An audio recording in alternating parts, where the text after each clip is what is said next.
Үхэлтэй тэмцсэн B-17 онгоцныхан. Хамгийн сонирхолтой нь энэхүү шүүрэн шанаг болсон төмрийн хогийг засаж янзлан эргээд агаарт гаргасан гэж байгаа юм шүү. Дэлхийн 2 дугаар дайны үед хэрэглэж байсан Америкийн хүнд бөмбөгдөгчд нь техникийн үзүүлэлт, бат бөх, найдвартай байдал зэрэг олон үзүүлэлтээр бусад улсын нис хүчнээс давуутай биш, бүр хол давуутай байсан гэж хэлж болох үзье.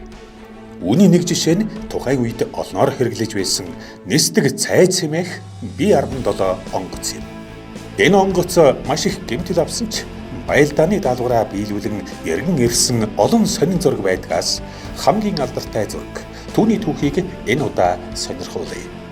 Америкийн 414 дугаар бөмбөгдөгч эскадрилийн 97 дугаар бөмбөгдөгч группийн All American 3 хэмээх нэртэй B-17F бөмбөгдөгч 1943 оны 2 дугаар сард Тунисийн дээгүүр баялдааны даалгавар биелүүлж явахдаа Германы сүнөөгч Мессершмитт 109-т дайруулсан байна.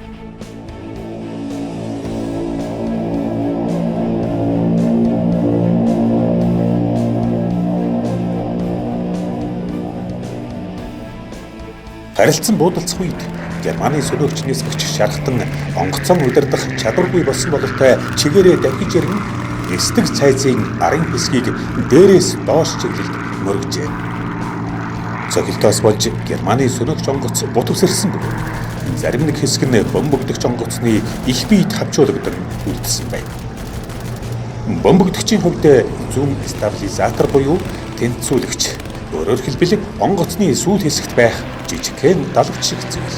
Мөн өндрийн өрөөл тэр чигээрээ тасарч унан онгоцны их бие ар хэсгээрээ ихээхэн хэмжээгээр зүсэгдэн сүүл хэсэг салж унах аюултай болсон төдийгүй зүүн талын нэг хөдөлгүүр тос алдаж эхэлжээ. Сүүл хэсэг нь тэр чигээрээ гэмтсэн радио холбоо, цахилгаан хэрэгсэл бараг бүгд ажилгүй болсон төдийгүй арын хамгаалагч буудагч бусад нөхдөдөө нийлэх боломжгүй болсон байлаа. Нисэх багийнхан онгоцоо аврахын тулд өөрсдийн чадах чинээгээр сүүл хэсгээ онгоцны их биетэй бэхэлсэн бөгөөд өөрсдийн аврал болох шүхрийн олос дээсээр уйж зангидж байж нэг бэхэлгээ маягийн зүйл хийжээ. Онгоцны багийнхан ийм ажил хийж байх үед нисгэгч байн дээр иргэн бөмбөгөө мултлахаар бөмбөгийн нээлхийг нээлээ. Нээлхий нээгдэх үед маш хүчтэй салхины урсгал онгоцонд орж ирснээс болж багийн нэг гишүүн өнөөх зүсэгдсэн хэсэг рүү шидэгдэн орсон байна. Түүнийг янз бүрийн зүйлээр татаж гаргах гэж багийн дөрвөн гишүүн баг зайд ихээхэн хүч зарсны хүчинд ямар ч байсан татан авч чадлаа. Бөмбөгөө хайж дууссан учраас нээлхийг хаан салхины урсгал үгүй болох үед арын хэсэгт түгжигдэн байгаа буудагчаа өмнөх аргаараа авах гэж оролдож эхэллээ. Гэтэл түүнийг байрнаасаа холдох тусам онгоцны сүүл хэсгийн чичиргээ улам хүчтэй болж байсан бөгөөд чухамхүү тэр буудагч нь өөрийн жингэрээ ямар нэг байдлаар чичиргээ баг байх тэнцвэржүүлэгч болж байсан бололтой. Аврах ажиллагаагаа зогсоохоос өөр аргагүй боллоо. Энэхүү буудагчийн дотор юу бодогдож байсан бол онгоц унах болоход юу ч хийж чадахгүй гэж бодохоор онгоц буцаж гэрийн зүг эргэхдээ маш болгоомжтой сүүл хэсэгт аливуулах бага хэмжээний ачаал өгөх гэж хичээх учраас ихээхэн холуур, хурд, өндрөөн алдан байж чиглэлдээ орсон бөгөөд бусад онгоцнуудаасаа бүрэн хоцорч барааг нь алдсан байлаа. Энэ үед гэмтсэн ганцаараа яваа нисдэг цайзыг 2 Мессершмитт дайрсан боловч онгоцны багийнхан эсэргүүцсэн буудсаар ойртуулалгүй салж чадсан байна. Хоёр буудагч өнөөх зүсэгдсэн салж унах гэж байгаа ангахаа хэсгээр буудаж байсан гэх мэт харин арын хэсэгт дүгжээтэй суугаа буудагч ганц нэгхэн буудсны дараа онгоцны дарга буудахыг хориглосон байна. Учир нь арын буудагчийн буудалтын тэрэлт түлхэлт онгоцны арын хэсэгт ихээхэн нөлөө үзүүлж онгоцны чиглэлийг өөрчлөх байдалд хүргэж байсан гэдгээ. Удалгүй сөнөөгч P51 онгоцууд энэхүү онгоцыг тосон хамгаалалттан авсан бөгөөд дээрх алдартай зургийг чухамхүү эдгээр сөнөөгчдөөс авсан байна. Онгоцыг тосож авсан сөнөөгчд төв бааз руугаа мэдээлэхдээ нисдэг цайз онгоцны сүүл хэсэг савлан яг л усан дотор загас сүүлээ хөдөлгөн байгаатай адилхан харагдаж байна гэж мэдээлж байсан нь байдал ямар байсныг харуулах хамгийн сайн жишээ бизээ.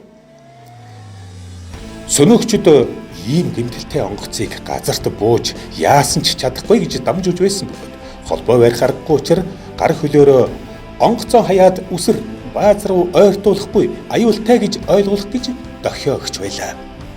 Тэднийхэр бол шүхрээр үсэрхэл ганцхан зам үлдсэн бололтой юм.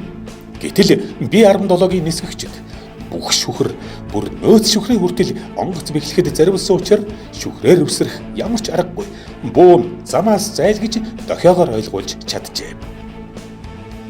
Бааз дээр буух нь бусд онгоц нисэх бүрэлдэхүүнд аюултай учраас 40 км зайтай тэгш онгоц буухад маш тохиромжтой нэгэн талд газардах болсон байна.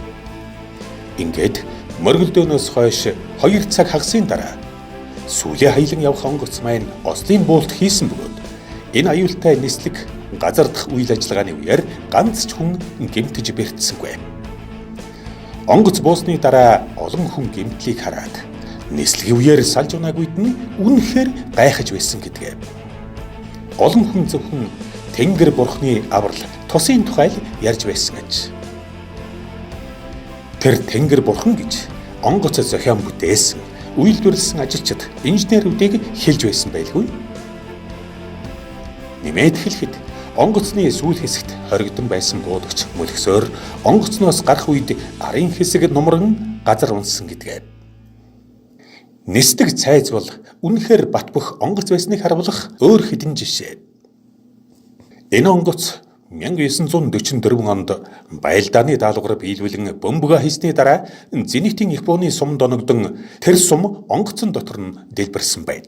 Буудагч амир үдэж онгоцны бараг бүх бүхэгийн заалтууд хэрэгсэл ажиллагаагүй болсон боловч нисгэгч Лоренс де Ланси маш бага хурдтай явсаар Ламаншийг даван газардаж чаджээ. Энэ онгоц 1944 онд Унгарийн Дебрецен хотыг бомбогдож байхдаа Зенитийн Японы суманд оногдсон байна. Багийн 2 гишүүн амир үдэж бас 2 нь хүнд шархтсан ч нисгэгч Гай Миллер онгоцоо Италид 9 минут буулгасан юм.